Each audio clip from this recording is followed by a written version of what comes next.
Sorry, I invite honorable speakers to light lamp.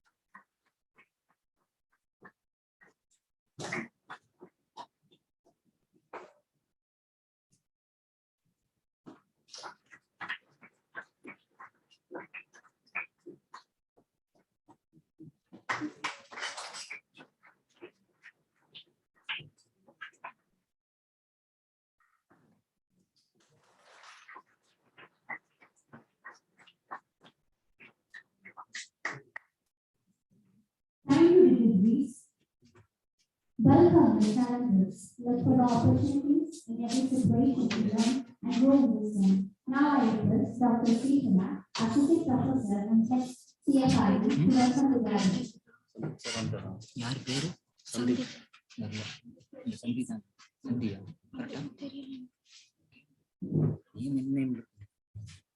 Good morning, everyone. It is a source of pride and honor to invite the conference sponsored by Reserve Bank of India, Prospects and Problems of Digital Economy and Financial Inclusion in Rural India. The motto of this conference is to create a forum for academicians, researchers, young minds to discuss the advancement in the field of digital economy and financial inclusion. We delight to proclaim that the technical session were informative and tools of knowledge that drawn from the participants by means of keynote address of Indian personalities at global level. We strongly believe that the conference will have its enormous influence building the digital nation. First and foremost, I would like to welcome our distinguished guest, Dr. Sandeep Kaur, Chief Advisor to RBI Governor and Regional Director of RBI.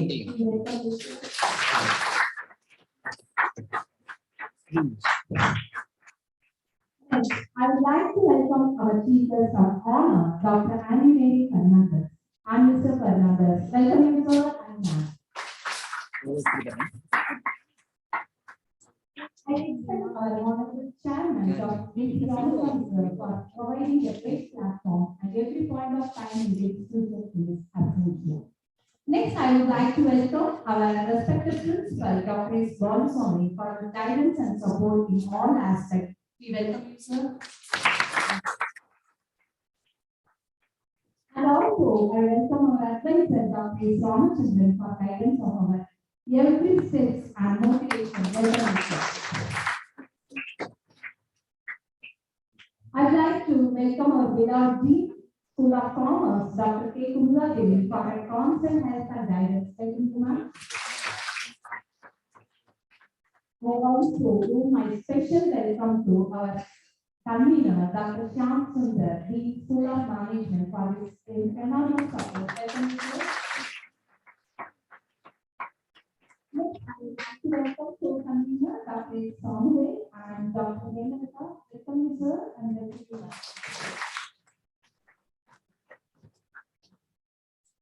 Faculty members of various states like Uttarakhand, Hubli, Karnataka, and Kerala, for the heads of various departments, are excited to welcome delegates from across the state.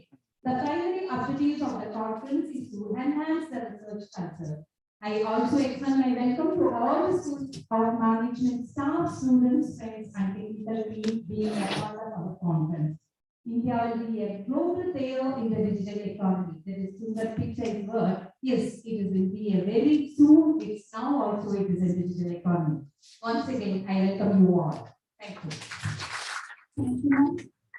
To inspire others to be more, learn more, do more, you are a leader. I request Dr. S. Ramaswamy, Principal, KPRCAS, to deliver the presidential address.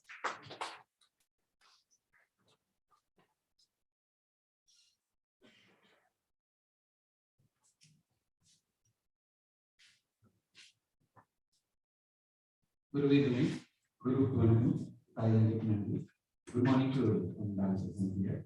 Respected today's chief guest, Dr. Sandeep Ghosh, Partner Director, NISM, and Chief Advisor, RB Governance and Regional Director of RBU, and Madam Dr. Annamay Fernandez, Partner Registrar, Carnegie University and Madras University. We are fortunate enough to have an excellent personality.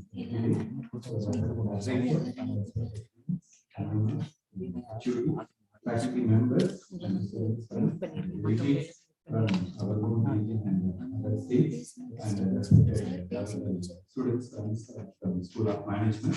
It's a great occasion for the KPRCAS Arts and Science and Research.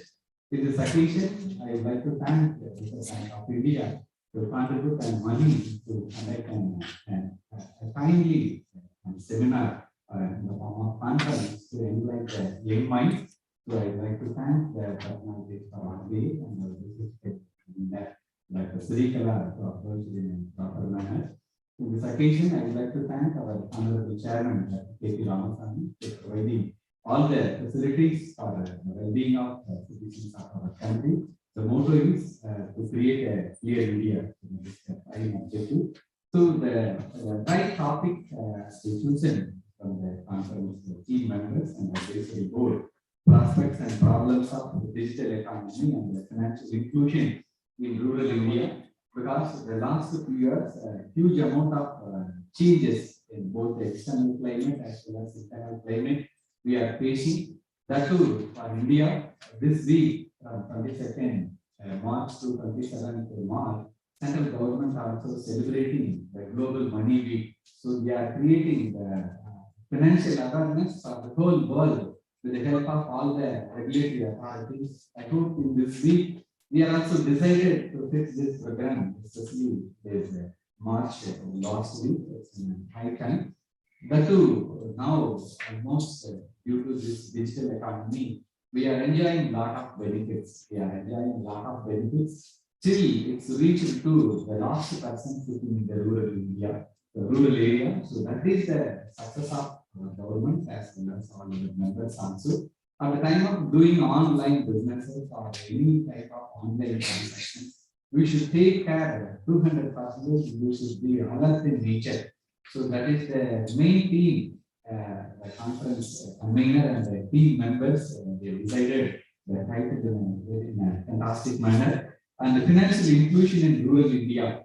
The last few years, almost government of India, the members, they are taking much effort for the Atmanirbhar Bharat. So the rural crowd, the rural educated mass, so we retained in the same rural area. So that is the main motto. So we want to create all the facilities in the rural area itself, because even our Mahatma's statement also, the rural population is a huge population to develop a Indian economy also. I hope this conference, almost 100+ startups, they receive from different scholars and faculty members and research forums. So this is a right occasion to discuss about this topic, problems and prospects of digital economy and financial inclusion in rural India.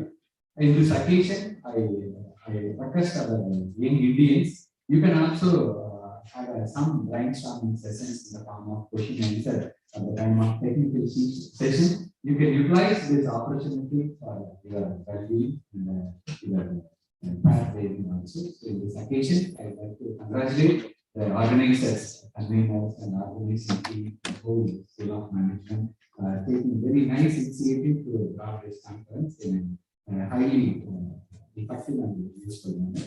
And all the very best. Have a good day. Thank you. Thank you very much. Great leader surround themselves with an esteemed advisor. Now I request Dr. S. Ramachandran, advisor, KPRCAS, to the receiving gathering.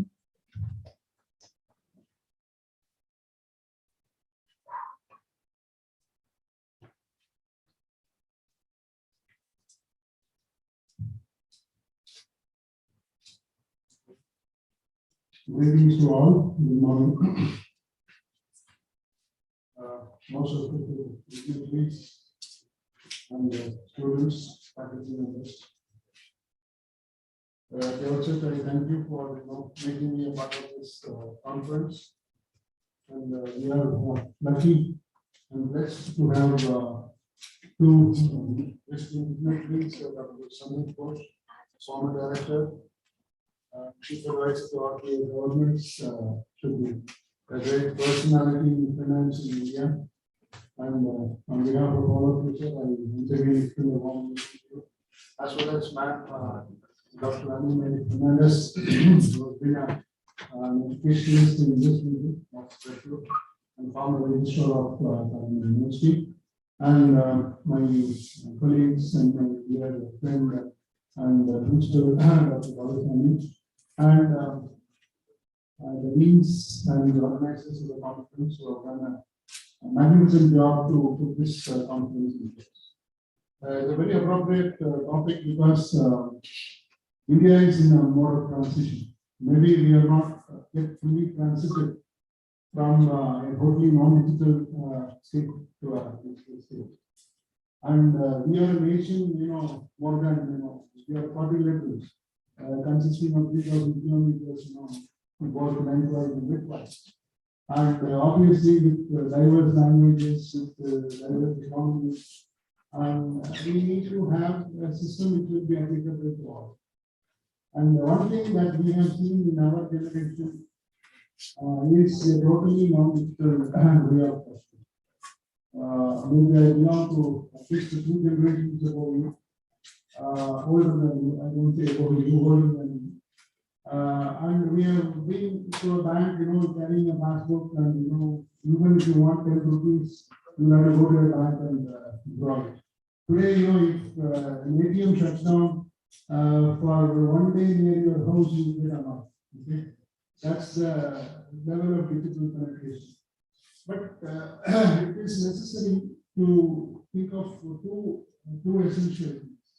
One is we have to educate the rural public to use the digital systems. They have to be made user friendly. There's no point in asking a villager to go to an ATM and the ATM speaks in an alien language and he does not know what it communicates. It's of no use. So we have to sort of tropicalize it and localize it. And that's something which I find is not available. Most of the ATMs speak only either Hindi or English. They don't speak Tamil. Okay. So at least what is the limit we are not able to do. So we have to obviously educate the users. I'm telling you, using the term Tamil, we do in at least Andhra village or in Jharkhand language. So obviously, the digital system penetration has to be made more and more effective, and the internet spread has to be much more, so that the effect of digitization reaches all the people, and the people to whom we have reached it, they are able to use it. So this I find that the major problem is that reaching the digitization to the customer end at the remotest of the places, as well as ensuring that the person at the remote place is also able to receive it. And India, if there is something which can do it very effectively, it's India, because India, the most complex democratic process in our system is the elections. And if the Indian system can conduct elections in such a huge country without any difficulties, of course, there are skirmishes here and there, but still, I think they have been doing it extremely well. So a lot of responsibility lies on ministers like you to ensure that the digitization reaches. And once digitization reaches a starting point, one you have to take it to the rural public, and the rural public has to be made to use it. These are the two issues, and the ministers have a great role to play in this. And once digitization happens in full, I feel inclusion will automatically come. The example is one of the examples is that of late the system has been created that we have opened millions of bank accounts and ensure that all the benefits to the individuals are directly credited into the bank accounts of individuals. it stops, the middleman commission or whatever it is. In our system, if the error passes through a lot of gates, obviously each gate there is some filtrage that happens in there. And we ensure that we have to ensure that it reaches, and I think it will reach. In our generation, about 15, 20 years ago, we really felt it when we were able to book online registration. So before the advent of the IRCTC and the online registration booking, it was an enormous task. You have to go and stand in a queue, and most of the time they will say there is no ticket, even though there is a ticket, and the counts will be running around, booking the tickets. No, all that is, it's not there. You simply have to go and stand, you have to go into the computer, or you have to go to an e-service station where you just give your details, they will definitely look at it. That is the, what do you call it? Example or some kind of demonstration of the strength of digitalization and to what extent it can reach the public. A conference at this stage is one topic, prospects and problems of digital economy and financial inclusion, very appropriate, and KPRCAS has taken the right step in ensuring that the conference is conducted at the stage, and all the visitors are given an opportunity to learn about this. And we should wholeheartedly thank RBI for also supporting this conference and giving us the grant for the conference. We will look forward to more and more cooperation and alliance with the Reserve Bank of India, and we will carry this task of nation building through digital economy forward. Thank you very much for the opportunity.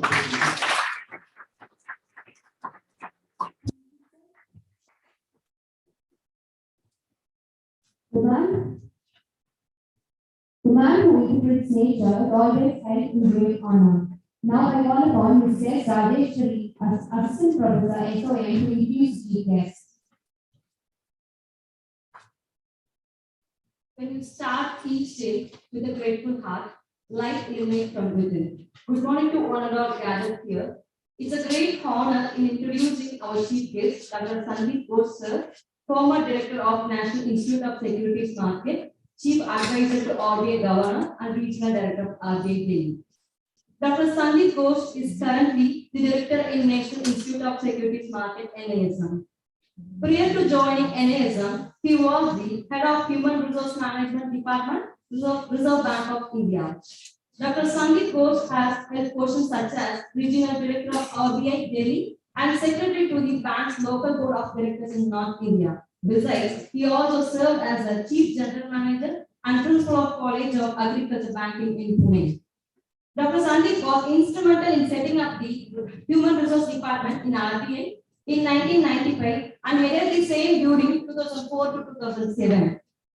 During his career, Mr. Ghosh has received several prestigious awards. Among them are the Jagdeep Kanpur Award was Outstanding HR Leadership, Pride of HR Profession Award by the Institute of Public Enterprises, and HR Leader for the Year Award by the Asia Pacific HR Congress. Mr. Ghosh has a postgraduate degree in history and has had exposure to executive education at the top business schools in India and abroad. He continues to serve as director, member on the boards of national and international training institutions and these schools. I'm very much honored in introducing such an eminent personality in this occasion. Once again, I welcome you all.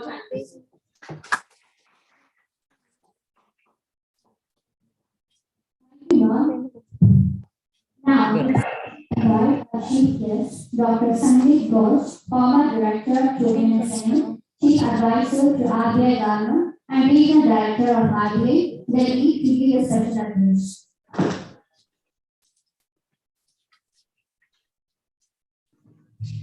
Good morning, everyone. Let me at the outset congratulate Dr. Baluswamy for organizing a conference of this stature on this subject. Also, the organizers, the School of Management and Center for Research and Development, in association with RBI, on a subject, digital economy, financial inclusion in rural India. Both of them are very hot topics being discussed virtually on real time.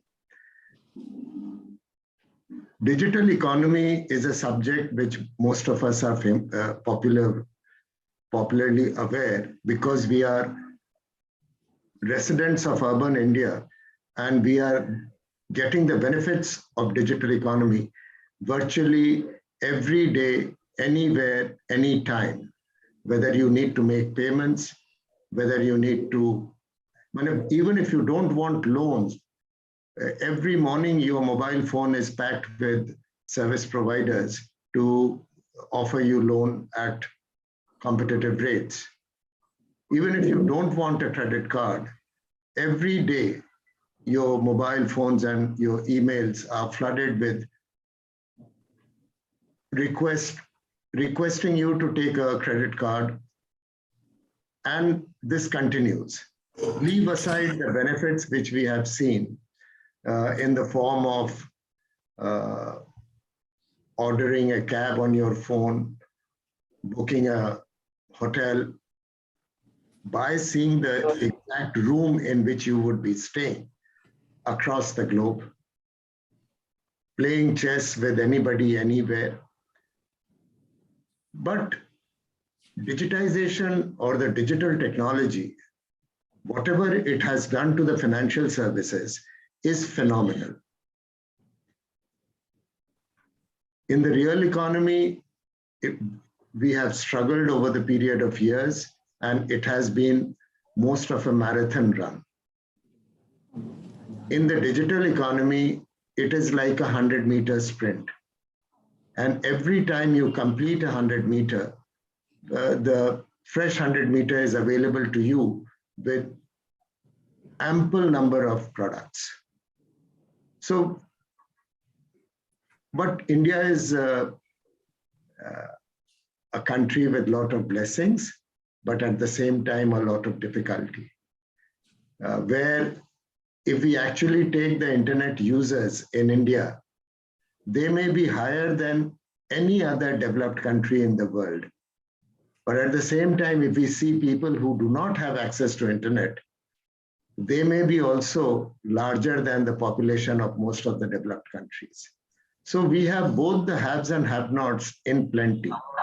And that is the digital divide which actually hits us.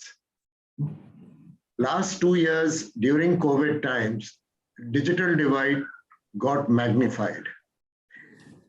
On one hand, many things, most of us who were facing lockdown were staying in our own houses, but through means of digital communication, everything was available at your doorstep.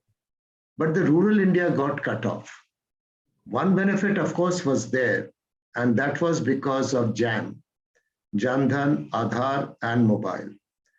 So although globally approximately 2.5 billion people are still struggling, it is surprising that out of this 2.5 billion people, 1.6 billion people actually have mobile phone. And the direct benefit transfer in the form of cash transfer in the accounts of the people who had this Prime Minister's Jan Dhan account was a great boon during the time of COVID. It was a major boon. But you have a big responsibility in this two-day conference where you will be discussing innumerable subjects. I would just like to give you a brief. This subject is very close to me because the first National Strategy of Financial Education, which was between 2013 and 2018, I was also part of drafting that national strategy. The second strategy, which has come up now, which is relevant for 2019 to 2024, has three principal aspects. And that is basically convenience of financial services, security of financial services, and protection to the consumers. These are the three major aspects of the national strategy of financial education. But I would like to give you a brief about some aspects which are very close to the Reserve Bank of India and which Reserve Bank has been promoting in a very big way. You would be surprised that in the 75th year of the celebration of the Platinum Jubilee in the Reserve Bank of India, actually most of the senior executives were allocated 3 villages, including the governor of the Reserve Bank of India. They were given 3 villages and were told to ensure that these 3 villages in the year can become 100% digital, 100% accessible to financial services, because access is the biggest thing. Once access is there, you can think of other things. I have seen governors going to villages in schools, teaching the children ABCD of financial literacy. And that is a very rare sight. So, in fact, in the Reserve Bank of India, you would be surprised that when officers join the Reserve Bank of India, they are sent for a rural immersion program for 2 weeks. They are allocated a particular district, and for 2 weeks, they have to stay in that district. They are sent in groups of 2, and they are supposed to prepare a district development plan along with the NABARD and the commercial bank and the state government officials, which during their term in the Reserve Bank, they have to ensure the implementation of. So rural India, common man, financial education are very near and dear to the heart of people working with the Reserve Bank of India. And I'm very glad that Reserve Bank had agreed to support the seminar, which is being hosted by CFRD along with the School of Management at the KPR College of Arts, Science and Research in Coimbatore. Anything, until and unless you have, we tried everything. If you go back to 2004, Dr. Reddy was the governor and he had introduced the zero balance account. It was more or less similar to the Jan Dhan account, which was introduced by the Prime Minister in 2014. But the surprising part was that in 2008, when we did a survey of Thanjavur district, we found that more or less 99% of these zero balance account had not been operated upon. It was very good to listen to the Chairman State Bank of India recently talking about the 13 crore Jan Dhan account in State Bank of India, which actually has a saving deposit of 38,000 crores. In fact, Prime Minister in one of his lectures had mentioned, and I quote, that Amiro ki to garibi dekhi hai, lekin garibo ki amiri nahi dekhi hai. And we have seen rich people line up as defaulters in front of the banks, but we have not seen so much richness in the poor people of India. And we have to understand that the people in rural India, they have assets.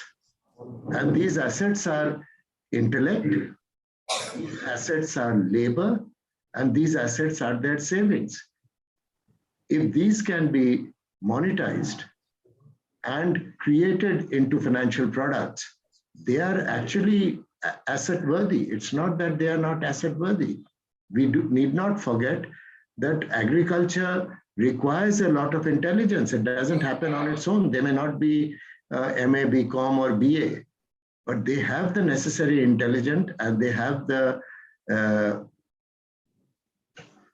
intellect which allows them to do all the business which they do on day-to-day basis. So to the students of the college who are attending the seminar and for whom this seminar is most critical and most important, please ingrain in yourself that until and unless you are financially literate, no education is going to support you. Through financial literacy, you can become financially educated. If you become financially educated, you can get financially included. And once you can get financially included, you have the financial freedom.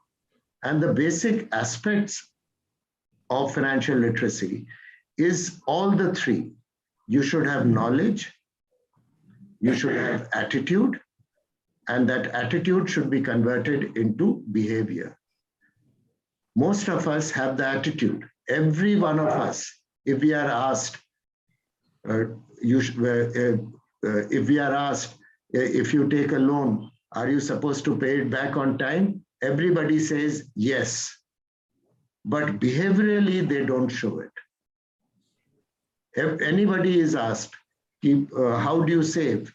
First of all, we didn't understand the meaning of saving. In fact, bulk of the people in India feel that they are investing if they are saving. You're not.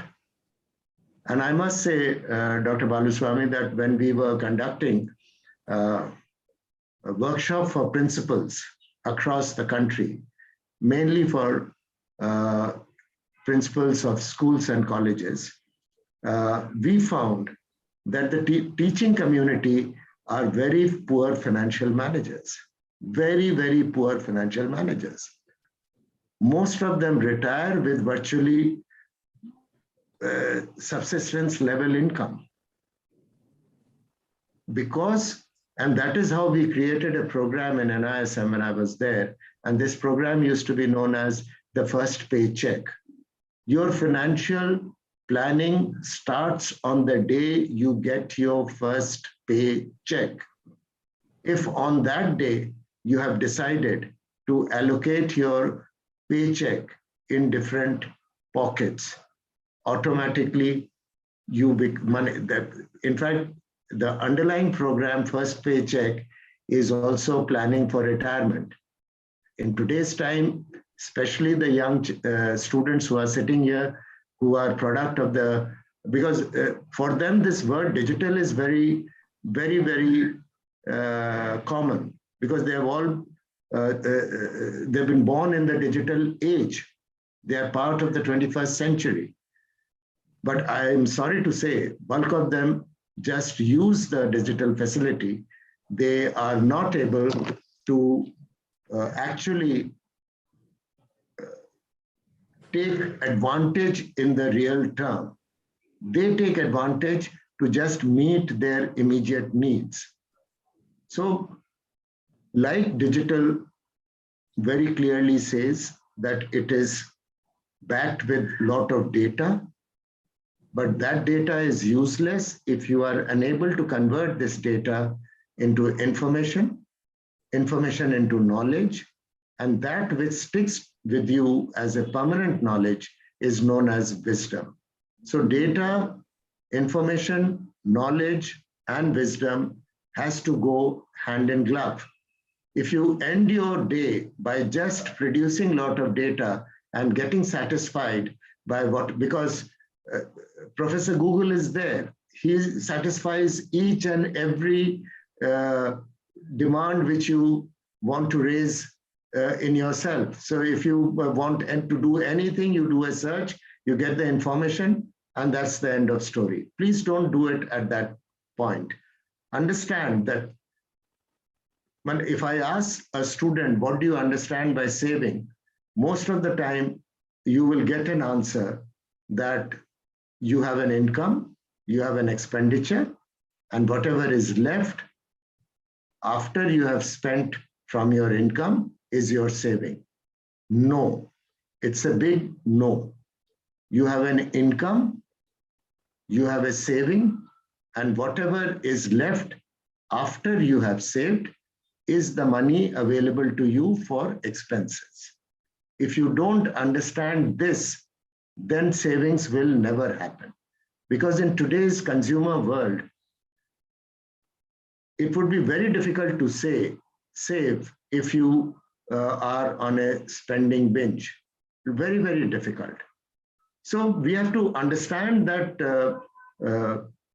and RBI has done great activity. I can jot down couple of, you may want to, I can read out couple of aspects which they have done. They fully appreciate the divide between the rural and urban areas, and the focus of the National Strategy of Financial Education 2019 and 2024 is basically to ensure that fintech would rise and partner with the existing financial players to provide the best financial services in rural India. In that context, they have actually created a payment infrastructure development fund. And this payment infrastructure development fund facilitates fintech companies to create platforms to provide access to the rural folks so that financial services are available to them at affordable, competitive prices. They have launched a pilot project which had access in creating access in 42 districts in the first phase. And now they have launched another 47 districts.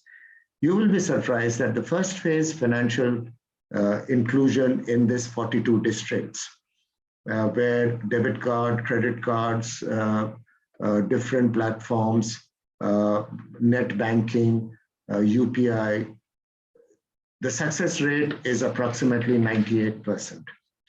And now it is being scaled up on regular basis. See, the advantage of IoT, Internet of Things, is that each change is riding on the shoulder of already a major change which has happened. And hence, it is in an accelerated form. And that is why we say that the digital revolution is actually in a 100-meter sprint. It is not a marathon. They have also created a regulatory sandbox where fintech companies can test their products, especially in the space of MSME, retail payment, and cross-border payments. Basic idea behind facilitating the fintech to get into the system is to reduce the cost of transaction.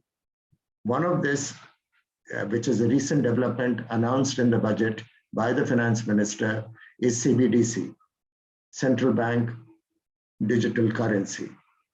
The basic desire for creating the central bank digital currency, some people may say that why is the central bank creating a digital currency? But the fact remains is there is already a huge number of private players who have created digital currency. And the currency created by the private players, nobody knows who's the issuer. Nobody knows that if a problem happens, where do you need to go? And the volatility of the rate of these currencies is tremendous. CBDC, once introduced, will not only facilitate smooth transactions, but will also root out all these other issues, because there would be an issuer in the form of, because it would be just another digital fiat money introduced by the central bank. After all, today, when you have a currency note in your hand, there is a promise to pay. And that promise to pay will continue with CBDC. And the volatility would be managed to ensure that it, by and large, has the same rates as the fiat paper money which is circulating. So basically, we have to, another major development, which is very recent and which you may want to work at and look at, is the Financial Inclusion Index. This is an index based on 97 indicators. And on the basis of these 97 indicators, which is these 97 indicators, the underlying is financial inclusion in the form of access, usage, and quality.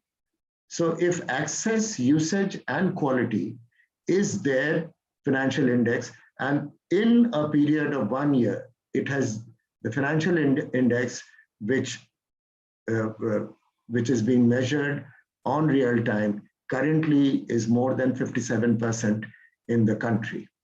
But having said all this, the challenge for introducing anything in rural India continues because we don't have the bandwidth of internet.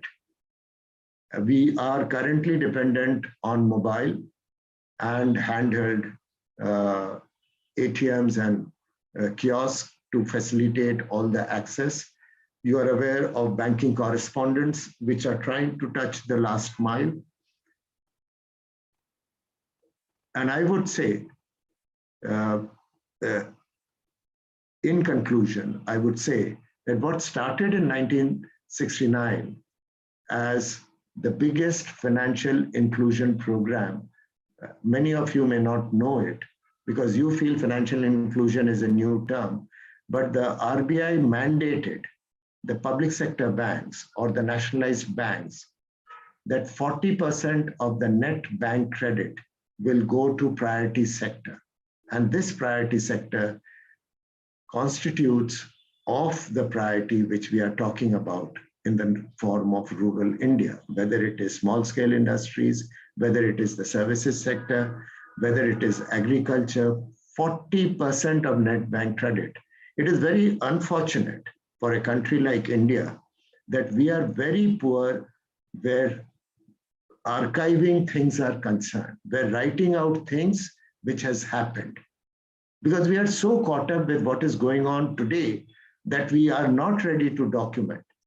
A very small country, our neighbor, was able to win a Nobel Peace Prize, Grameen, a very small unit, Grameen, and Muhammad Yusuf won the Nobel Peace Prize through that for his financial inclusion through Grameen. Believe me, we have millions of Grameen in the country, but we don't have any record what we have done. The lakhs and lakhs of crores which has been spent in the poverty alleviation programs, we technically don't have any specific record.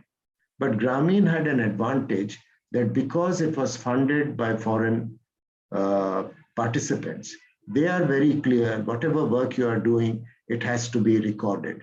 So I'm sure in time to come, this divide will reduce. India will continue to be among the forefront where digital technology, digital economy, and digitization of our day-to-day activity would be in the forefront, and we would be among the top 2-3 countries of the world where digitization would have facilitated the lives of the common people. I once again congratulate Dr. Baluswamy and his team for hosting this international seminar. And I wish the seminar all the best. And I'm sure that the papers which are being produced here and the enthusiasms of the students and the college will also look for a rural immersion program for their students so that they are able to be close to their roots rather than only get an education and get a job. All the best. And thank you very much once again for inviting me to be part of this seminar and conference.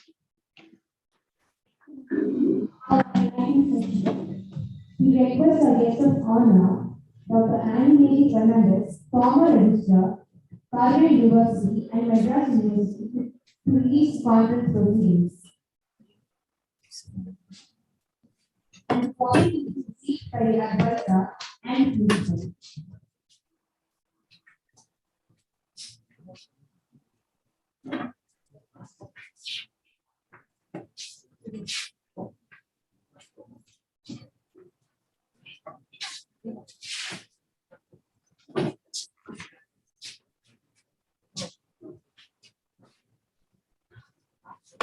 Okay.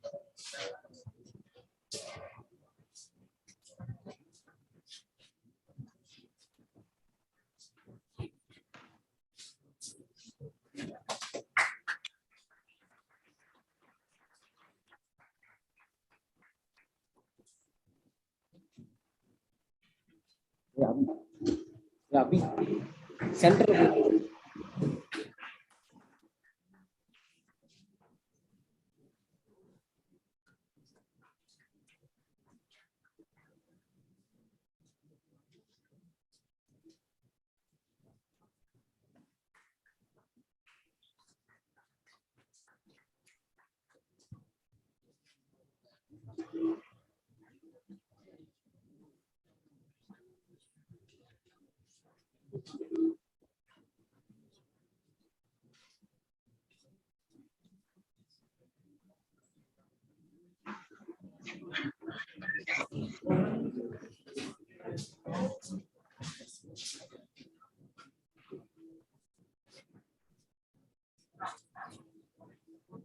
Thank you, ma'am.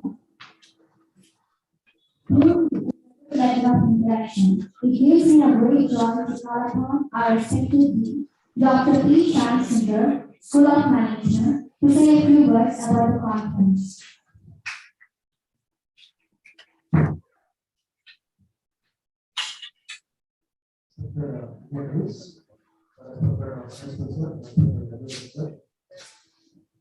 Convener, Mr. Dean, School of Commerce, students, and the future of India. Good morning, all. I'm really happy to deliver the address about the conference.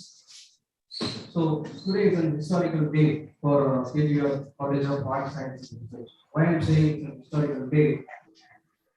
So this institution, the KPR College of Arts, Science and Research, is going to stand thousands and thousands of years in future.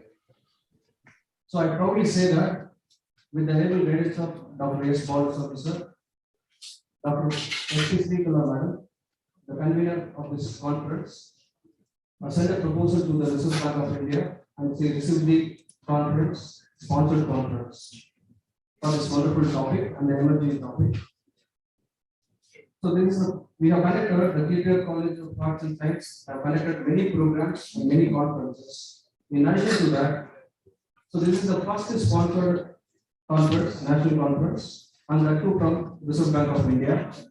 So it's a proud moment for each and every one of us. So at this juncture, I would like to congratulate the convener, Dr. S. Madam, for this great achievement, madam.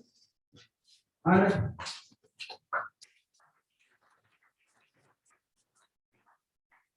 I want to say about the speaker, so few words about dedication and support towards our conference. So always sir is thinking about the carrying about all the activities in all the conferences, not only for the School of Management, for all the schools. 100% dedication. So that is one of the key reasons for this success of this conference. And at the outset, this conference, we have received 334 papers. 150 papers from other institutions and 154 papers from our own students from KPRCAS. So I'd like to thank each one of you and my sincere wishes to all the participants who have joined for this conference. Thank you. Thank you so much. Many others believe that they can do it too. According to this call, it's my privilege to call upon the woman inspirer, Dr. K. Indra Devi, Dean, School of Commerce, to give such an address.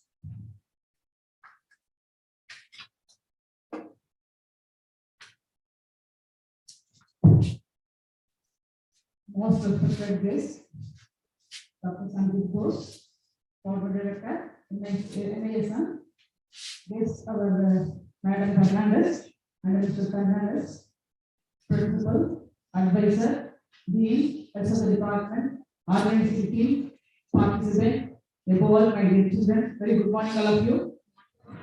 It's a great reflected day of the history of KPRCAS. We are organizing the conference sponsored by RBI. Reach to unreachable.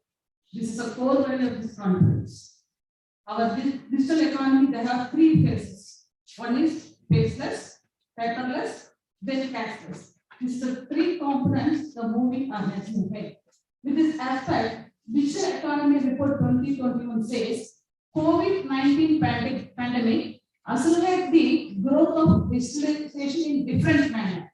That means to reach unreachable area. So in the pandemic period, we realized that how much we are dependent on the mobile for doing our business in easy way. This is one witness for the digital success of economy.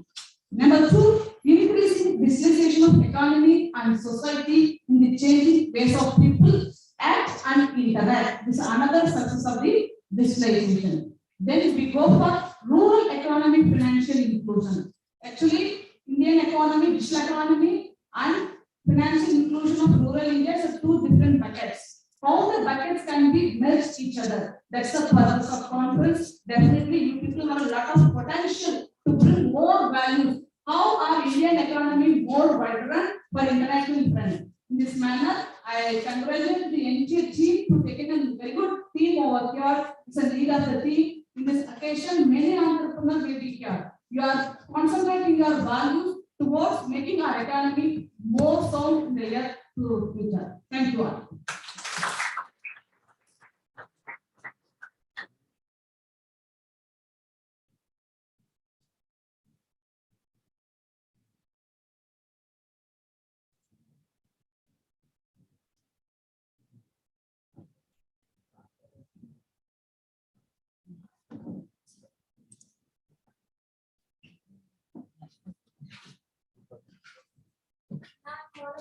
Mrs. Rajeshwari, Assistant Professor, School of Management,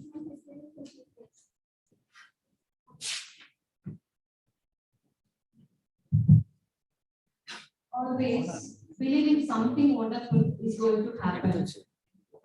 It's given me a great pleasure introducing our chief guest, Dr. Annie Fernandez, former registrar in California University and Madras University. Dr. Annie is currently working as a Dean Administration, Alliance University, Bangalore. She is a highly skilled and effective teacher, researcher, educational administrator with commitment for social and development process. Dr. Annie is very determined to add value to the organization served through transparent and ethical modes of functioning. Dr. Annie specializes and focuses on building higher education international networks with the overseas partners institutions actively fostering and promoting globalized system of education. She has first-hand experience of visiting and collaborating with institutions in Sweden, USA, Canada, and Israel. She continues to serve as a trained expert member on NAC's team of national assessors to assessing the quality of higher education in colleges and universities all over India. We are really pleased and grateful to have you with us, ma'am. Welcome you, ma'am. Thank you.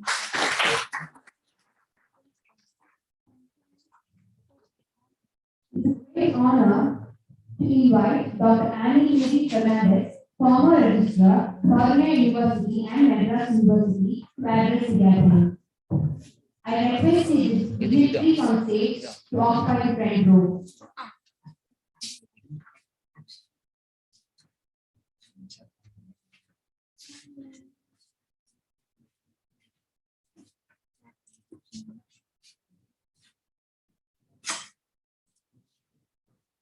Respected Principal of this renowned college, Dr. Balusamy, Dr. Ramachandran S., advisor of this institution, the Dean of the School of Management, Dr. Shyam Sundar, Dr. Kumula Devi, Dean, School of Commerce, the organizer of this conference, Dr. Srikala S.P., other faculty members, distinguished guests, delegates to this conference, and my dear students.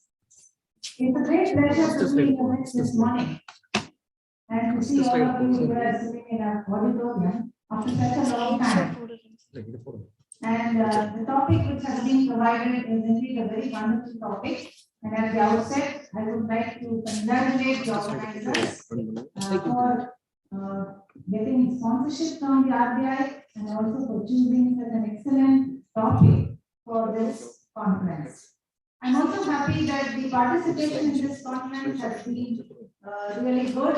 There are more than 100 papers which have been presented, and and the booklet has been released. And I'm sure that all of you students are going to benefit out of this experience.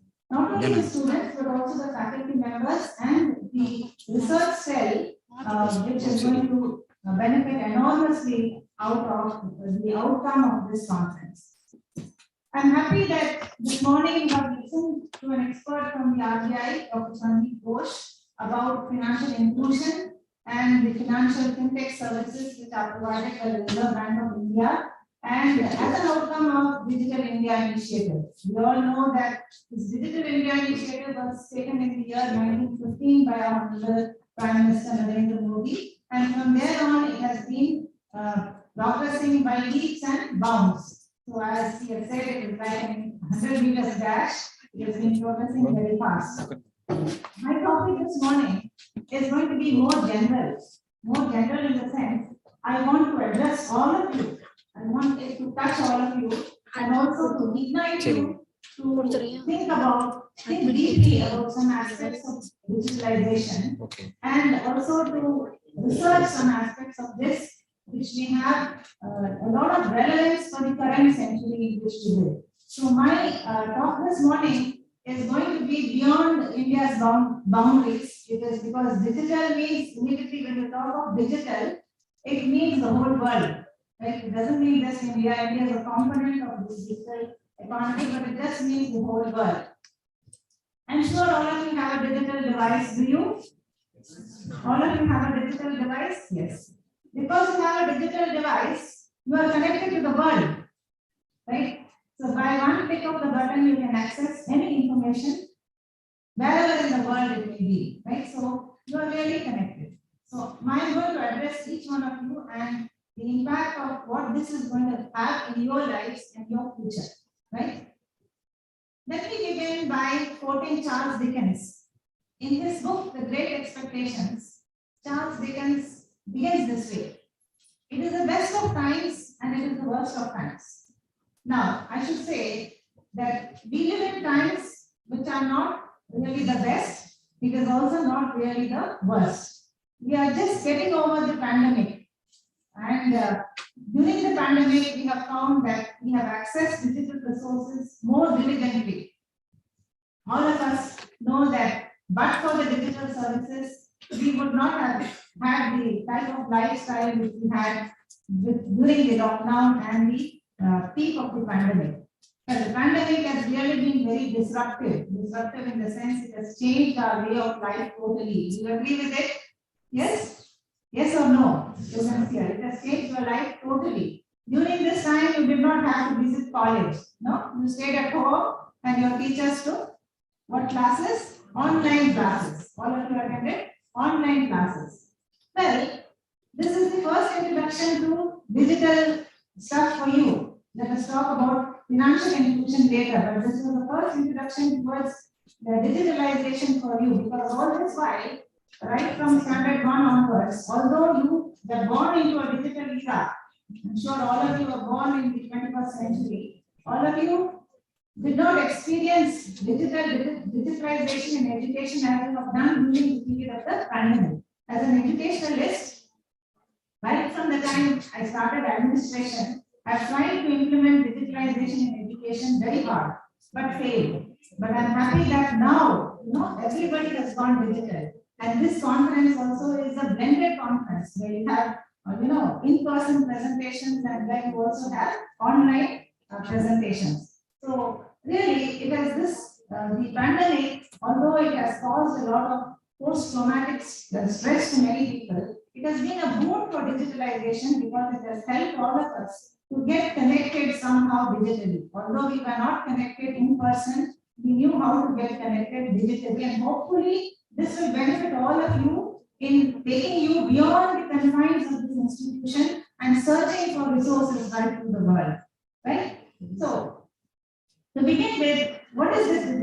What does digitalization compose, right? What is the full extent of digitalization in our world? It's not just India, but our world, right?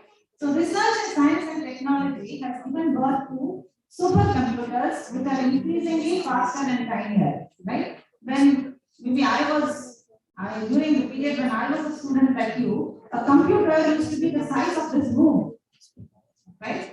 And accessing it used to be so difficult. It was available only in some of the top research institutions in India, and that too only one computer was available then. But today, see what progress we have made. The computers have become tinier and tinier, and now you have it in your pocket. You can access the computer from your pocket, right? Supercomputers are now increasingly faster and tinier. We have this embedding of internet in things, it's called IoT, Internet of Things. I don't know how far all of you are accessing this Internet of Things, but it is something that is making life very convenient. At least at home, I have an Alexa device to which I can set an alarm and get up early in the morning. It helps me to switch on the lights, switch on the oven, switch off the lights. It does wonderful things, right? Then there is also what is called algorithms and network algorithms. Have you heard about this? Algorithms and network algorithms. Like an algorithm is nothing but, the documentation of regular work into steps and digitalizing it into zeros and ones and programming it into a computer. So this is an algorithm. So we live in an era of algorithms. So everything we do is now subject to an algorithm, right? Then we have big data. This is all components of the digital economy. We have big data, right? What is big data? Well, data mining and all those things you must be aware of. Students of engineering particularly know that big data is accessed for a lot of technological improvements and research. Then you have the blockchain revolution. Dr. Sandeep Ghosh was talking about the digital currency which is coming into existence. Now, the digital currency comes into existence because of blockchain technologies. Now, blockchain technology is a unique technology which permits an organization to create its own currency within its own system. So it creates its own monetary transactions within its own system and generates wealth or assets, and that is called as what we call as bitcoins or Ethereum. There are different names for this. Dogecoin, so many names are there. So different organizations are creating different digital resources based on what is called as the blockchain technology. Then you have artificial intelligence. Now, artificial intelligence is built with the help of these algorithms. I will explain it slowly to you. And then we have machine learning. Machines have become smarter, right? Machines can tell us, like your smartphone, sometimes it acts very smart, no? When you're trying to contact someone, someone else, that person may not be speaking to someone else, but it tells you, isn't it? So now we have, that is all because of artificial intelligence and machine learning. Then you have something called cyborgs. Cyborgs are something like robots. They act like humans, but they are not human. So cyborgs are there. And then you have developments in biotechnology of the human mind. Now speaking to someone else, that person may know someone else, it tells you, isn't it? So the artificial intelligence and machine learning. Yeah, one of the disruptions of technology. Yes. Back on to our topic. See, digitalization doesn't end with your smartphone and your smart devices. Okay, it is also connected to biotechnology. Okay, biotechnology. I wear what is called a smartwatch, called a Fitbit. Okay, so this Fitbit can trace my steps. It can tell me how many calories I've eaten, how much I have slept. It can kind of calculate my heart rate. Okay, so this is connected to my cell phone. So when it's connected to my cell phone, this device, this small device which I wear, transmits all kind of biological information which is going on within me to a digital device, which is in turn stored, taken into consideration by big data, built into an algorithm, and then be fed to companies like Facebook and Meta, who then feed me back the things which I'm interested in. For instance, if I am very happy when I listen to an old Tamil song, then my heart rate slows down, my BP also becomes very calm. This device tells the computer that this lady likes these old songs. So the next time I switch on my smartphone, several old songs will be suggested to me, right? So this is because there is a link. That's because the computers not only understand the digital languages, it is also understanding your human psychology, right? Right. So what is the digitalization doing in our world? Okay, what is digitalization doing in our world?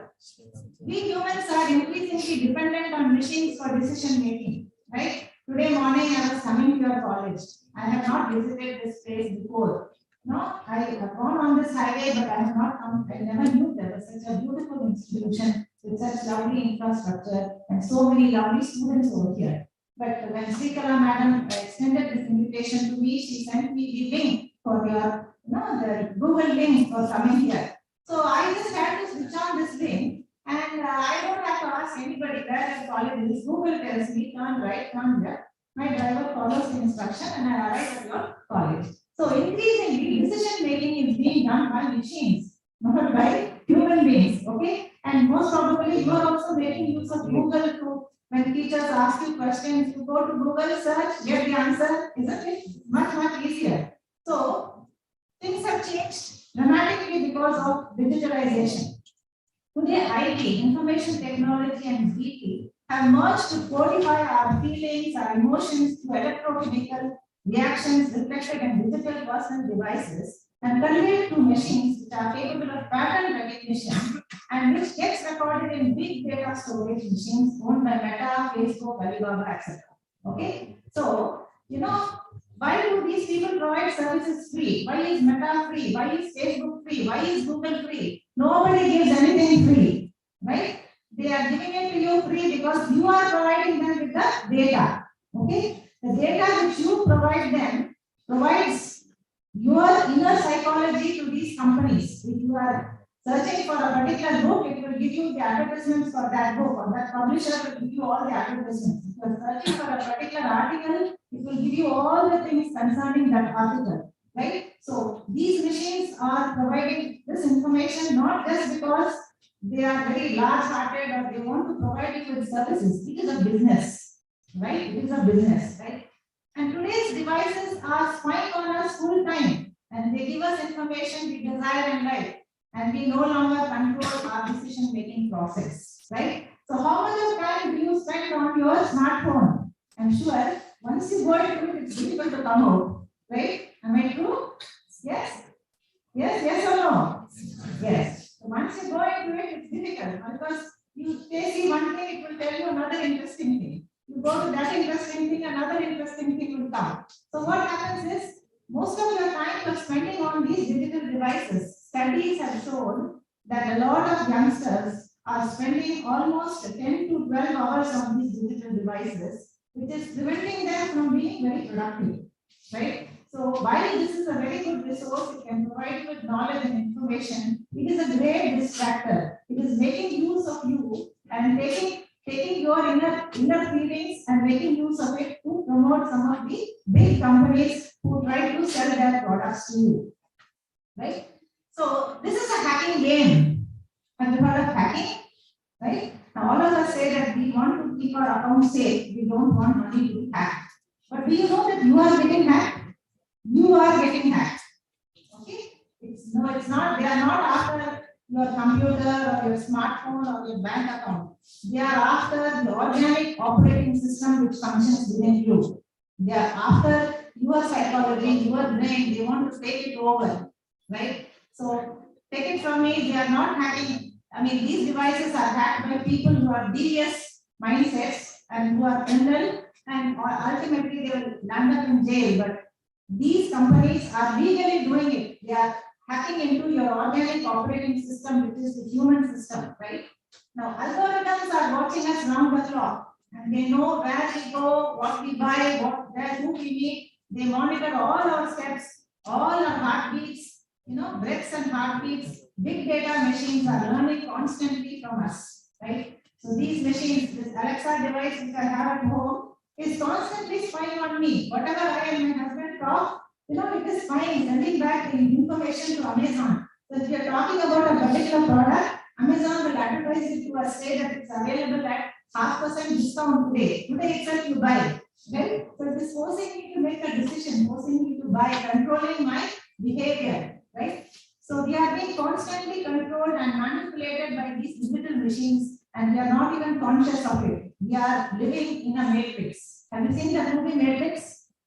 I suggest that you see it. We are living in the matrix. Right? We are not living in a real world. We are living in some kind of a virtual world which is being provided to us by these digital devices. The algorithm is slowly taking over our lives and our decision-making capabilities, right? So our decision-making capabilities are no longer being done by us, by our emotions, but it's being done by some external device. Now, what will be the outcome for this century? Right? So the outcome for this century, you are all people of the 21st century. You know, I was a person born in the 20th century, born in the mid-50s. Okay, life for me proceeded fine until I was 40 or 45 when computers started taking over and we were forced to learn computer technology and start using it in our lives. Now we've slowly reached this digital era where everything is taken over by the digital phenomenon. Now I should say that you heard enough of inclusion. Digital penetration is still only about 50% in India, although we have a lot of digital devices. In urban area it is higher, but if you take the entire country, only 50 internet penetration is only 50% of the places, right? So 50% of the people are still not having access to internet. And if you take digital devices, only about 41.1% of India's population own digital devices. And for ladies, only about 25% of the women, especially in rural areas, own digital devices. So there is a digital divide. But despite this, we are fortunate that this is slowing down the process of digitalization, because once digitalization takes over, artificial intelligence and biotechnology together will automate most of the jobs. Any job which is repetitive, any job which is rule-based will be taken over by the artificial intelligence. So professions like drivers, professions like pilot, doctors, bankers, lawyers, auditors, accountants, all these professions are going to be taken over by digital devices. So friends, what are you going to do after you study if all these things are going to be taken over by digital devices? This is a question I want you to think about. I'm not saying that digital penetration is bad, but I'm saying that you have to be ahead of the digital revolution if you want to make a success of your own lives. If you want to write your story, then you have to innovate and you have to think differently from these machines, right? You have to come out of these machines and think differently. Otherwise, all these jobs are going to be taken over by automatic machines, being done by machines. Already, you know, my son lives in the United States of America. He lives near Detroit, which is the North American automobile capital of India. They already have that driverless cars. Artificial intelligence has already taken over the occupation. Of course, they are not perfected it. Accidents are still happening, but they are working on it. And my son is one of those persons who has learned how to handle that kind of a technology, right? So pilots, the aeroplane pilot also, the pilot will sit in some location and drive the plane because it is taken over by artificial intelligence. Doctors, all our information, all this BP, heartbeat, all these things can be scanned and sent on the digital devices. So there will be some doctor expert sitting in one XYZ place, and he will take care of all the data. You see, the human genome has already been digitalized. The human genome is completely digitalized. So if you take a small sample of your blood, then they do a genetic sampling of it. It will show what disease you have.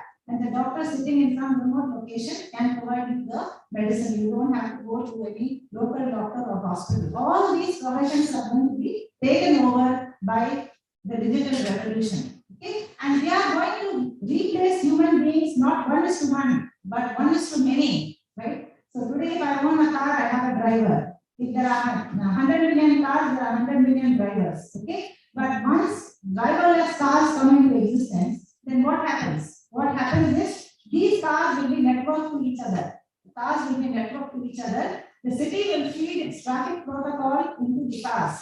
Artificial intelligence will take over from there. And these cars, we don't have to own a car. We just have to, say, I want to go from location A to B. It's like how you order your Ola or your red taxi or whatever, the car will come, there will be no driver, you just have to program key where you are going, it will take you there. And once you reach there, it will, the money will be taken from your bank account, so digital pay device, right? And there will be no accidents also, because all these cars are networked with each other. The cars will talk to one another, right? So when the cars talk to one another, they will not collude or there will be no accidents. So what happens to insurance companies? Insurance as a business will disappear, right? If that happens in the future, in your future, not hopefully not in mine. Okay, so there will be no margin for error because these machines are going to be very exact. No, don't think that I'm talking about some imaginary situation. It is already happening in different parts of the world, right? What I'm telling you is already happening. Many careers and many professions are being taken over by artificial intelligence and machine learning. Okay. Today, we don't have to file our income tax returns because there is a what we call it is automated, completely automated. So what happens to all those fellows who are working in auditors' offices, all the junior clerks? There's no need for them because you can do it by yourself. So this is happening right now. So it is an eye opener for all of you. So there will be no margin for error, and also if there is an error, there will be no room for appeal. You cannot appeal to a machine. Can you? You can't appeal to a machine. Okay. So what are the implications for India? So globalization benefited India because there were lower wages, which enabled us to many jobs shifted to India. The term getting Bangalore became a term which was used in business technology because most of the businesses were shifted to call centers in Bangalore. So we had call centers, even our clothing manufacturer, for which Coimbatore is very famous. All these jobs came to us because of low wages and because we were able to produce them at competitive rates. But now all these jobs are going to be taken over by robots and 3D printers. When I was coming, I saw there was a 3D printer lab in your institution, and slowly these 3D printers are going to take over many things. Okay, they will manufacture clothing, they will construct buildings, they will, do a lot of things which we are right now. Many professions, even cooks will be replaced because robots will be doing it, right? So even the creative tasks like composers, artists, creative writers, all these things are going to be taken over by machines, and it will be tailor-made to match specifications, right? So now talking about what happens in rural India. Now in rural India, the average size of holding is about 1.8 hectares, and we have what is called a subsistence farming going on over here. But once the digital revolution takes over, we were on financial inclusion. That is a very big issue, of course, and that will take care of itself. Digital penetration is such that once it has entered, it will definitely touch everybody. It will not leave anyone. That is how it is. And Digital India is programmed so that this digitalization reaches the last person in the most remotest villages, as you have just heard Professor Ghosh say. It's going to reach everybody. But what is going to happen to farming?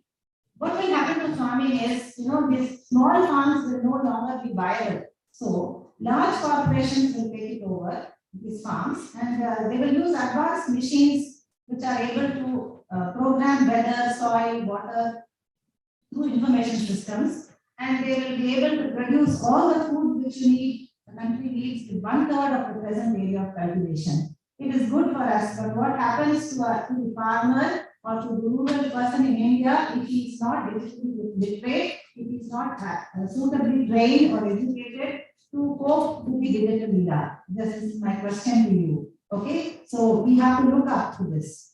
Now, sophisticated market information systems will decide on what to produce, how to produce, when and where to sell. Already this is there. If you go to every university, they will show you various programs where they tell you what will be the future pricing of these commodities and how you can what you can produce in your farm in order to sell it at a profitable rate. But this is not accessible to most of our farmers right now. But the digital revolution will make it accessible, which is a good thing. But this farmer with 1.8 hectares, small farm of 1.8 hectares, will not be able to use this digital information for his benefit. So definitely he will be thrown out of the market and he will have to find something else to do.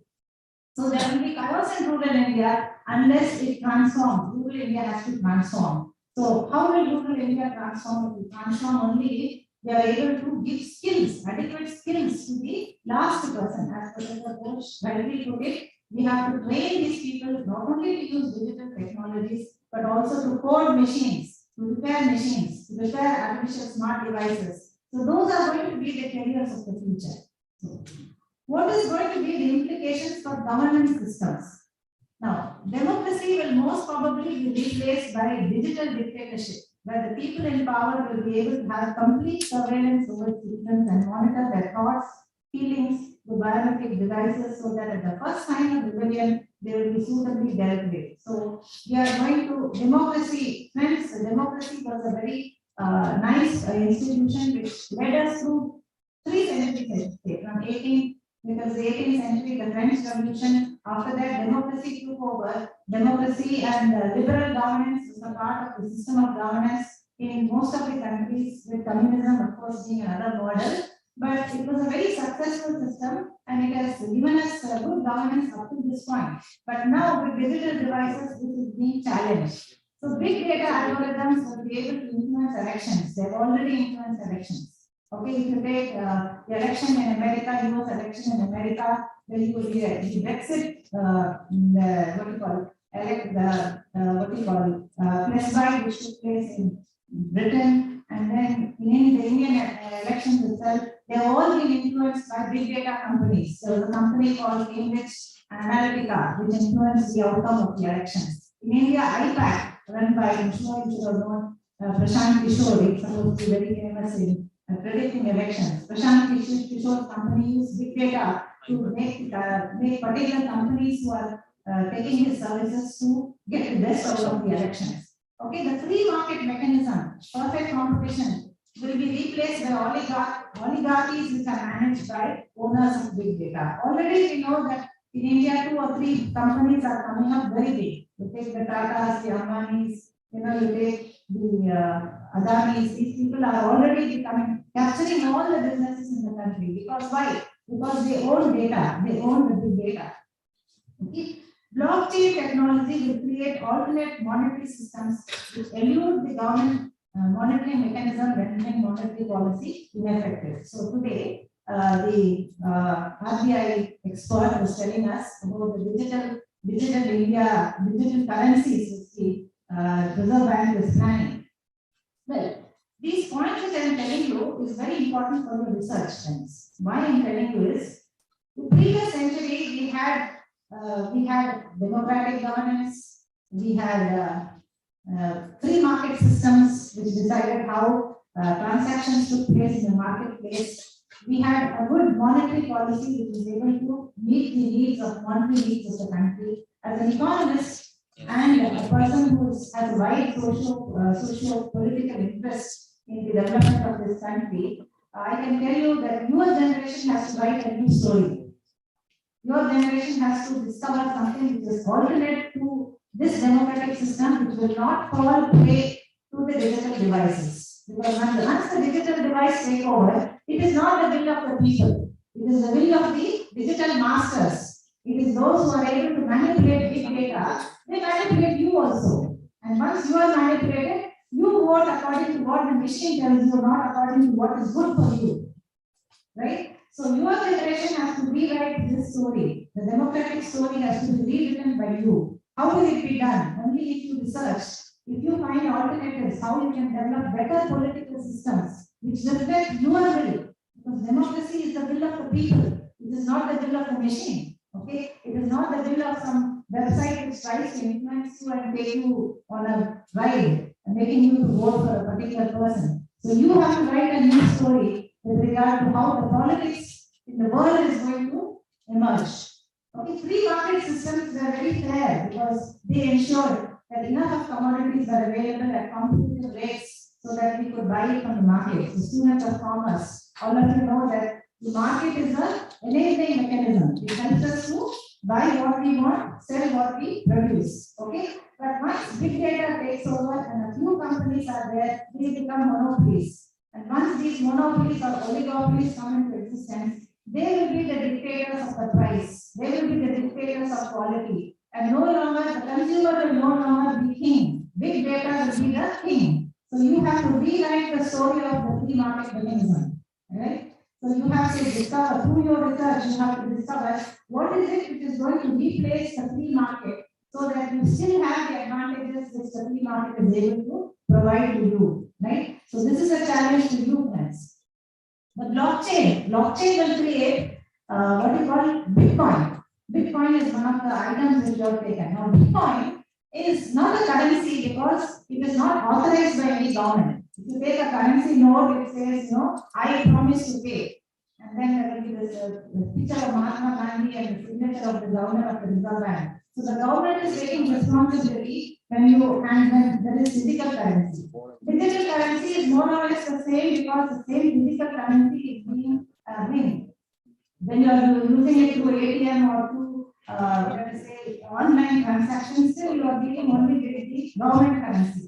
But once you go to blockchain technology and deal with Bitcoin, then Bitcoin is a different game by itself. It is a currency of its own which is not authorized by anybody. Nobody knows how it is produced. Nobody knows where it is used. Nobody knows how its value is determined. It is all a big mystery. Right? The government is trying to do something to bring this under control. But believe me, it's going to be very hard. It's going to be very hard. When you have thousands of people with so many thousands of blockchains manufacturing their own, creating their own value within their own system, that will be different. Already we have at least 10 or 12 very famous what you call digital currencies like Bitcoin, Ethereum, Dogecoin. So many things are there, right? So these are going to be difficult to control. So what happens is for academicians, you have to rewrite economic theory now. As a person of economics, when I taught monetary economics, we used to teach our students that there are 3 types of things which we have to take into consideration. One is the real sector, where the real goods and services are manufactured. Second one is the nominal sector, that is money, which provides the transaction benefits of purchasing these goods and services. Now, these are the only 2 economies which we dealt with, the real economy and the nominal economy. If you are studying macroeconomics, you will study these models, real economy and you have the nominal economy. Now you have the digital economy. It is creating a lot of disruption. Right? You don't know how this is going to change the dynamics by which the economy functions. So the whole of economic theory will need revision. Right? So students like you, researchers like you will have to come up with how to accommodate this new thing called a Bitcoin into the whole aspects of how the economy functions. Just declaring a digital currency will not work because this is an autonomous system. Nobody controls it. If you are smart enough and you are able to have a blockchain, you can create your own currency. Many youngsters like you are sitting in rooms with a computer and creating their own Bitcoin systems. So they invest a little amount of money, they create the Bitcoin, then they trade it in the Bitcoin trading market and they get a profit, or sometimes they get a loss, sometimes they get a profit. And many youngsters are making a lot of money by indulging in this Bitcoin transactions. And incidentally, Elon Musk, the famous technologist in America, has said that this is a very carbon-intensive process. So it is also going to damage the environment. Anything that is carbon-intensive is going to damage the environment. Now, don't ask me how blockchain is going to damage the environment. I don't know. I don't know blockchain either. I can only tell you the consequences of this in terms of how it is going to impact the economy and how the world is not prepared to cope for it. Because we are still in our conventional learning, isn't it? We are still in our conventional learning. So here I want to quote Noah Harari. He is a world famous historian. I would suggest that you read his books. He has written 3 books. One is called Homo Sapien. The other one is called 21 Essays for the 21st Century. And the third one is called Homo Deus. If you find time, they are bestsellers. Read it. He says, humankind is facing unprecedented revolution. All our old stories are crumbling. No new story has so far emerged to replace them. How can we prepare ourselves and our children for a world of such unprecedented transformations and radical uncertainties? Right? This is addressed straight to you. Okay? This is addressed straight to you because you are the children of the new world. Right? So there are unprecedented transformations and radical uncertainties in this world. And how are you going to go for it? If you have to be very serious of finding ways out, right? So what is the need of the time? We have to revamp the education system to be relevant to the current review. Okay, we are still following, our syllabus is still 20 years behind the international syllabus itself, right? And the international curriculum really, they are also finding it very hard to cope with the recent changes in science and technology. You know, my granddaughter who studies in Australia, in 3rd standard, she uses a MacBook. She's trying to use a MacBook in 3rd standard, right? She is given the addresses of 12 websites. She goes through these 12 websites, prepares her own PowerPoint presentation, presents it in class, and the teacher discusses it with the students. And at the end of the discussion, they come to the understanding how law of gravity operates. So no teacher tells the student that this is the law of gravity. The student herself formulates the law of gravity based upon the information which they have seen in the websites. Where are we friends? Where is our education system? What are the primary school students? They don't even have access to proper buildings and told. Like leave alone computer systems. So we really need to catch up with regard to education. Even your curriculum needs to be revamped. Friends, your examination system needs to be completely done away with. You know, anything you ask Google is telling you, then why should you retain it in your mind? You can ask anything to Google and it will give you the answer. But you should know how to use that information. What Professor Ghosh told you today was very correct. You should not only have the information which Google provides you, you must have the capability. Education system must give you the capability of converting that information, that data into knowledge, that knowledge into wisdom, and that wisdom into innovation. You have to innovate. If you don't innovate, you will not survive, right? So focus should be on critical thinking, communication, and collaboration and creativity. So your education system will do away with your examinations, make use of how you can make use of that knowledge which you get in at the press of a button in your smartphone or your computer. How you can use it to better your life. What career you can build out of it. What opportunities can you provide for the rest of the country through the use of these digital devices? That should be your focus. Okay. You need to continuously reinvent yourself. See, I joined the teaching profession in 1977 and served in this profession right up to this day. Okay, but that is not going to happen with you. Every 10 years you will have to change the profession, right? So you will have to be a constant learner. You will have to always be, you have to run faster to keep pace with the changes which are taking place, right? So train yourself to stay ahead of the algorithm, right? Train yourself. The algorithm is something which takes care of your repetitive behavior. Repetitive behavior gets captured in the algorithm. Right? So try to avoid this kind of unnecessary repetitive behaviors. Then you can escape the algorithm. Get to know what we want for ourselves and our lives. Okay, don't allow the machine to decide. Don't allow Google to decide. Don't allow Facebook or Meta to decide what is good for you. You decide what is good for you, making use of your brain capacity and inherent what we call wisdom given to you by God. Right? Carry less baggage, travel light. You have to travel very far, friends. So don't accumulate too many things, right? You don't need to accumulate too many things also. You don't need to carry a book, you can just carry a laptop, right? Because it contains all the information which you require. You don't need to visit a library, but be connected to the library so that the library resources come to you. So digital technology allows you to travel light because you have to travel very far in life, right? So learn to follow a minimalistic life pattern, focusing on human values, nurturing the earth and its environment. Very, very important, friends, because the earth and its environment is really degrading day by day, and we are facing very, very serious threats. The war in Ukraine is not helping us in any way. You have tons and tons of carbon emissions being put into the air. The poles, the Arctic and the Antarctic are melting, and very soon cities like Chennai, Kochi will disappear from the scene because of flooding, right? So we have to take care of the environment. That's the next big issue which we have to take care of. The alternative, if you don't take care of these things, big data will take over, right?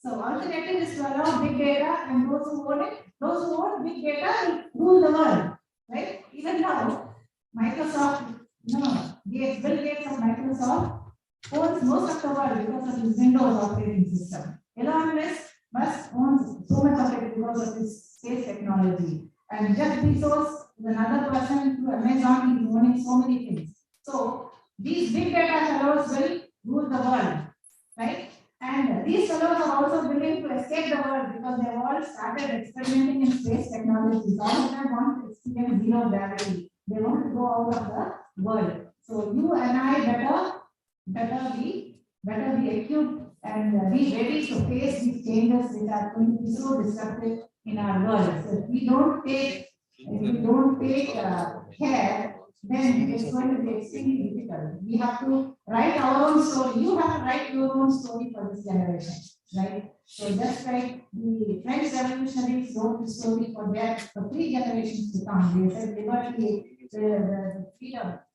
fraternity and liberty, fraternity, and freedom were supposed to be the bywords by which the world was dominated for the last 3 centuries. You have to write the narrative for the current century and your future, the future of your children. Okay. So with this, I would just like to conclude by saying that yes, it is a difficult world. Yes, these technologies are disruptive, but this is not negative because the human brain is equipped to face any challenge. It is equipped to overcome any barrier. Okay. Earlier, we used to say that we cannot travel faster than sound, but today you have machines which travel faster than sound. You have supersonic machines, jet flying machines. Now we say that we can't travel faster than light. Very soon, I think there will be things like Star Wars where perhaps we can disintegrate and integrate once again in the planets. That is where science is taking us. Science fiction of yesterday, which I read when I was a child, is a reality today. The science fiction which you are reading today is going to be a reality tomorrow. But this will be a reality only if you engage your brains. Engage your brains, actively research, actively develop your skills. See, in rural India, we need to have skill development through community colleges and management like yours. Now that education has become open, in the US, you have a system of community colleges where the rural students can learn trades. In the community colleges, they learn things like plumbing, electrician, masonry, and then by learning these things, then they learn English, they learn a little bit of mathematics is needed for that, and then they accumulate credits. And once enough credits are accumulated, they are able to get a degree, right? So we have to now start that kind of a system here. The rural India will be able to integrate with our education system and become literate enough to live in a highly advanced science and technology and digital world. Okay, so I would like to conclude with the words of Longfellow, who said that we have not wings, we cannot fly, but we have feet to scale and climb by slow degrees, by more and more, the clouded summits of our time. Thank you.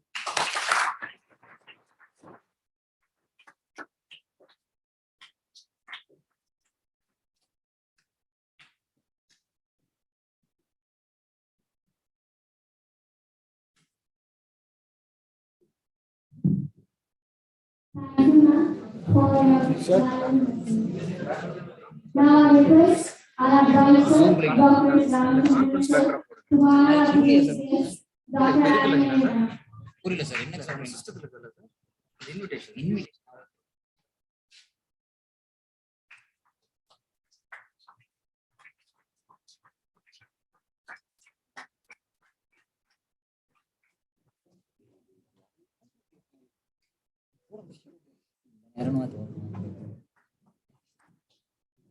சீக்கிரம் போடு.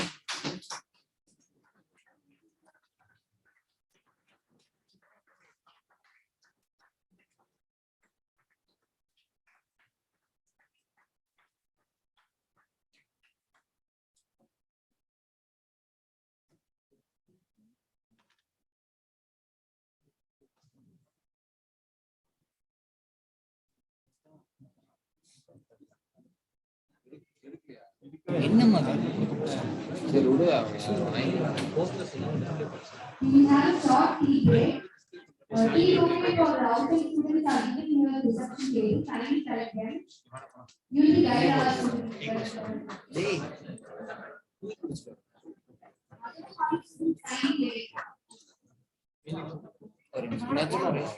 Media classroom can move to their respective.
15 minutes break will be given.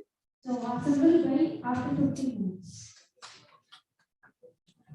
Regarding KPRCAS students, you will be occupying your classrooms, respective classrooms. One is DDA classroom and the second one is secondary classroom. Okay, and DDA CA classroom would be reserved for the offline presentations. Okay, so you can accommodate accordingly. DDA CA and DDA can go to DDA classroom. And please be within the classroom. Okay.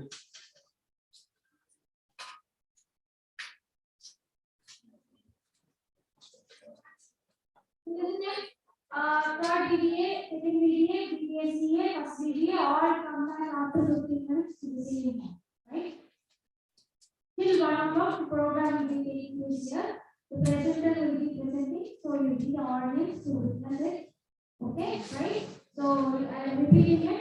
First DDA CA, first DDA, second DDA, third DDA, all the students come and after 15 minutes. In the same hall, till 1 o'clock. The program will be taking place here, right? And let's see the waiting room.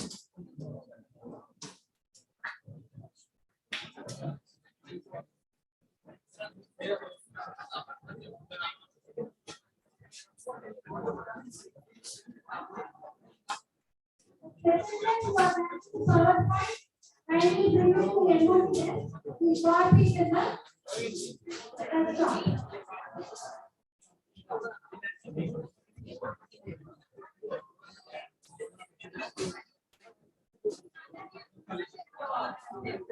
restaurant.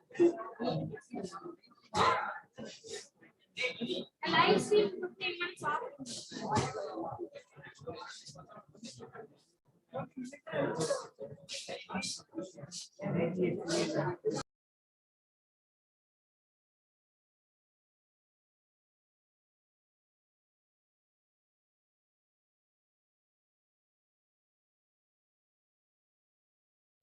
Come here, please.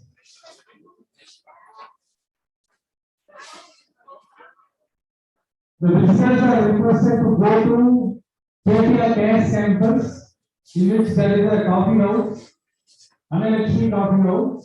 You can have your reflection over there.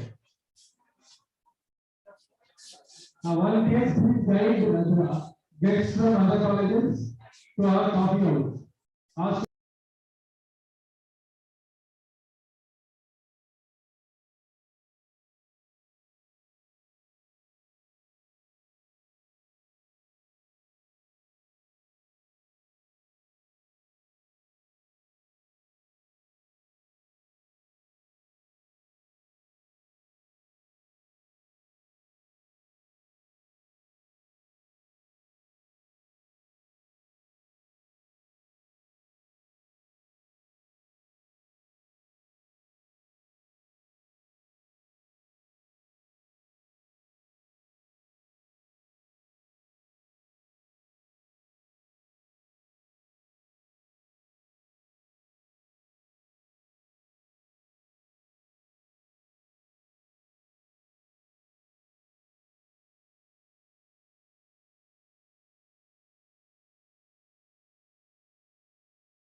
Dear participants, can you hear me?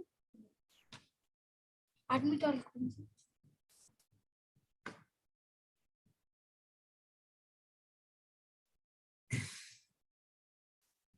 Participants, can you hear me?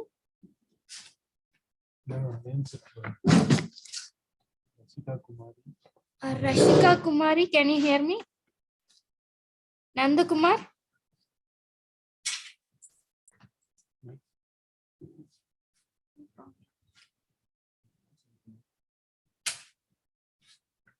See, we are speaking from KPR Arts and Science College. Yes, ma'am. Good afternoon, ma'am. Yeah, we'll start the presentation by 1 o'clock sharply. Okay, ma'am. Presentation. For your kind information, we'll start the online presentation by 1 o'clock. Okay, ma'am. Thank you, ma'am. Join in the same link, using the same link. We'll put it in the presenter group also. So kindly join by 1 o'clock. Textbook.